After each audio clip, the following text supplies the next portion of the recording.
Hello friends, রাজ আহমেদ বানি, chief editor virtual journal বিডি.কম থেকে স্বাগত জানাচ্ছি আপনাদের।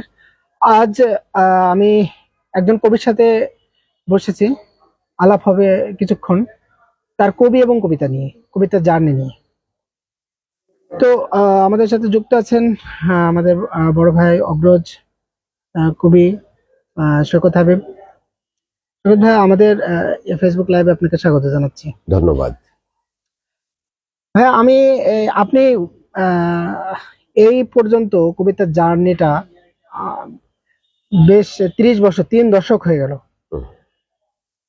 প্রথম কবিতা গ্রন্থ আপনার 2004-এ বের হয়েছে, শহর যৌবন ও রাত্রি। তারপর 2007-এ আমরা কেবলই চায়ের টেবিলে ঝড়। 2015 রক্ত দিয়ে লেখা কবিতা, লেখো কবিতা, রক্ত দিয়ে লেখো কবিতা 2015। এছাড়াও অগ্রন্থিত কিছু কবিতা নিয়ে সম্প্রতি বের করছে ইত্যাদি গ্রন্থ প্রকাশ, কবিতা সংগ্রহ, এটা আমাদের সামনে আছে। ভাই, এই যে কবিতার